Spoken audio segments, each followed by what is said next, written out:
Bismillahirrahmanirrahim. Assalamualaikum warahmatullahi wabarakatuh. Kembali dalam sesi pembelajaran. Kali ini saya akan memberikan contoh cara mudah bagaimana menyusun tujuan pembelajaran atau biasa dikenal TP dalam kurikulum Merdeka pada mata pelajaran PAI di jenjang Madrasah Aliyah fase E. Selamat menyaksikan.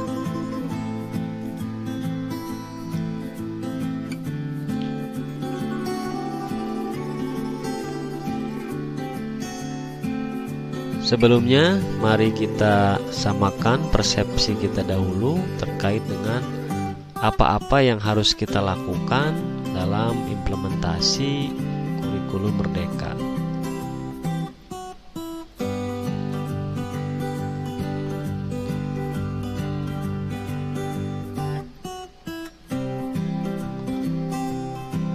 Nah, pemirsa yang berbahagia,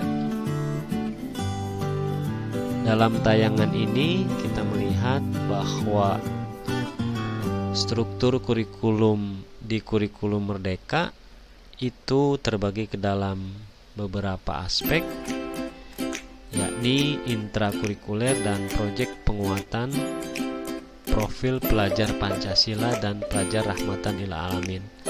Nah, satu lagi ada terkait dengan ekstrakurikuler. Nah, jika aspek intrakurikuler itu merujuk pada capaian pembelajaran. Nah, pada jenjang Madrasah Aliyah untuk mapel PAI dan bahasa Arab itu merujuk pada SK Dirjen Pendidikan Islam nomor 3211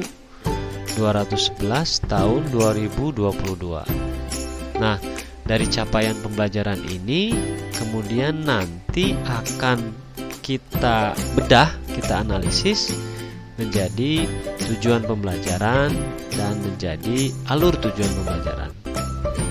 Nah, dasar dari alur dan tujuan pembelajaran tersebut kemudian kita tuangkan, kita susun dalam modul ajar yang dulu kita kenal sebagai istilahnya RPP. Nah, modul ajar atau RPP ini dibuat oleh guru.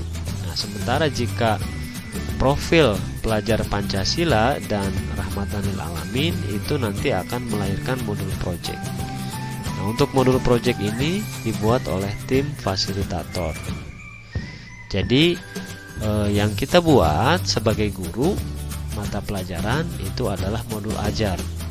Apa dasarnya, apa bahannya? Nah, dasar dan bahannya adalah jika dulu kita mengenal KIKD yang diberikan pemerintah itu, nah kalau sekarang adalah capaian pembelajaran atau CP. Nah, jadi CP ini disusun oleh pihak pemerintah. Nah, dari CP ini kemudian diturunkan menjadi TP dan ATP yang kemudian menjadi modul ajar. Nah, apa saja komponen tujuan pembelajaran itu? Nah, komponen utamanya ada dua. Kenapa disebut utama? Ya karena kita sesungguhnya bisa menambahkan aspek lain pada aspek komponen ini, misalnya variasi, kondisi, dan seterusnya. Nah, apa itu kompetensi? Nah, ini kompetensi ini adalah komponen yang pertama, yaitu kemampuan atau keterampilan yang perlu didemonstrasikan, ditunjukkan peserta didik. Nah, jadi kompetensi ini nanti menjawab pertanyaan kemampuan apa yang perlu ditunjukkan oleh peserta didik atau tahap berpikir apa yang perlu peserta didik tunjukkan. Nah, komponen utama yang kedua adalah konten atau materi. Nah, konten ini menjawab hal apa yang perlu peserta didik pelajari. Nah, dua hal inilah yang harus ada dalam tujuan pembelajaran yang kita susun sebagai pengembangan dari capaian pembelajaran. Untuk penyusunan tujuan pembelajaran itu ada 3 cara. Yang pertama adalah dengan cara langsung, yang kedua dengan analisis capaian pembelajaran, dan yang ketiga dengan lintas elemen. Untuk alternatif yang pertama secara langsung itu biasanya digunakan oleh mereka yang sudah terbiasa. Nah, bagi seperti saya itu lebih mudah menggunakan analisis CP.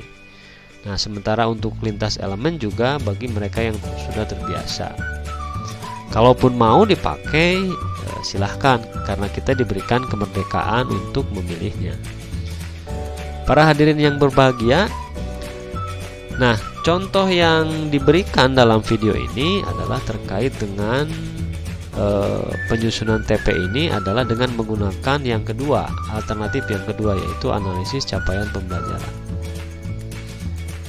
Dan sebagai rujukan, penyusunan TP ini dasarnya adalah capaian pembelajaran yang terdapat dalam SK Dirjen Pendis nomor 3211 tahun 2022.